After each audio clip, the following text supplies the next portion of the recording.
The one thing to grow your sales and business faster? That's a very good question.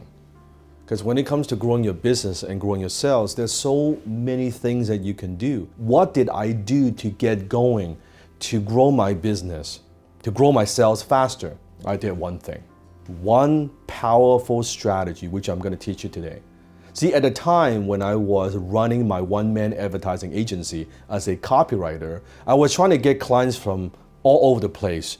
This client would pay me a little bit of money, that client would pay me a little bit of money, a few $100s, $1,000. Anyone that would hire me, I would do the work, right? My client selection criteria is as long as they breathe, that's good enough for me, right? I thought everyone is my customer. Here's the problem, is if everyone is your customer, then nobody is your customer. Until I learned this one thing, and that is what I call the kingpin strategy. That's correct, the kingpin strategy. Who is that one client, one account, one company that if you get them as a client, you would get everybody else? So at the time when I was struggling as a copywriter, I was reading books and all the marketing books, and I came across a book called Guerrilla Marketing. It's a very, very famous book series on small business and marketing, written by J. Conrad Levinson. Now with Jay, he has sold over 20 million books worldwide for the Guerrilla Marketing series. One of the most well-known educators and marketing gurus at our time before he passed away. So I approached Jay. At the time, Jay was marketing a Guerrilla Marketing Association membership. I go to his website and I saw what he does, and all I did was to rewrite the entire page. I basically deliver value before asking anything in return, right? And I did that, and I sent it to Guerrilla Marketing Association. And I got a reply from Jay personally. He was thanking me. Well, you know what, young man, that's very nice of you. And they actually used the material and helped him to generate more sales. And afterwards, I asked him, hey, Jay, since you're getting value, is it okay if you give me some kind of a recommendation, an endorsement? He said, more than happy to do that. And he did. That's my first kingpin client. By getting J. Conrad Levinson, who is a well-known marketing guru, who has credibility and authority for so many small business owners, I'm able to use that now when I'm talking to a potential client. Simply now I'm talking to that client and say, hey, you know what, I have an endorsement from Jay Levinson, who wrote Guerrilla Marketing, who sold 20 million books. When I'm sitting across the table talking to the client, he's like, okay, all right, that's good. That's a kingpin client. So especially in the beginning of your career, when you're establishing credibility, when you're establishing your reputation, don't just try to get to everybody. Who is that one person that you could help, that you could serve, that one company, that one account? If you get that person, let's say in the tech world, if you work with Google or Amazon or Microsoft, you have that as an account. If you could get them, you can get everybody else. Because everybody else will look at that person and say, hey, you know what? If you're good enough for them, you're good enough for me.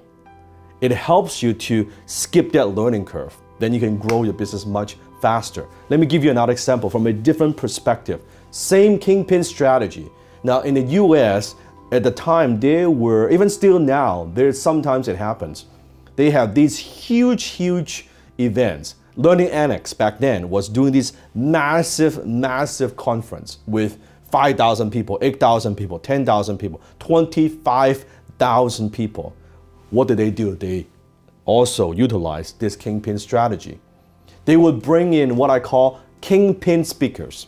Example, back then, before running for president, Donald Trump, Tony Robbins, Robert Kiyosaki, all these celebrities, big time, Bill Clinton, these celebrities, big names, would draw people in.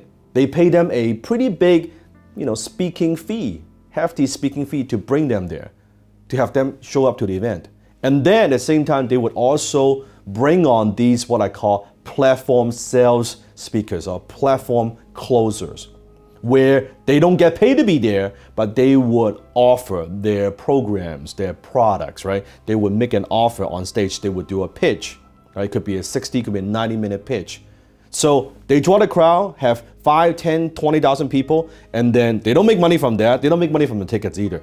They make money from these platform closers.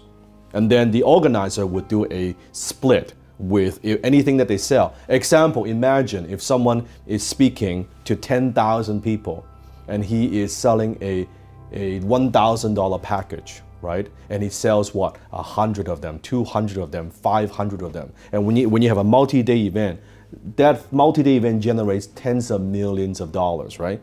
The platform closers would get the percentage. It could be anywhere from 50%, 40%, even as little as 30%, because the organizer is the one that's spending all the money, and the organizer will make millions and millions of dollars. And you will see these kind of huge conferences going around US, North America, even UK. That's how the business model works. That's the kingpin strategy from a different perspective. So ask yourself the question, who could you have? Who could you get? Who could you serve? If you get that one company, one person, one organization, it will change everything. From then on, you leverage that person's name, or you leverage that organization's name for the rest of your career. And then you go to the next, and you go to the next, and you go to the next. And before you know it, then you go from a Dan nobody to a Dan somebody.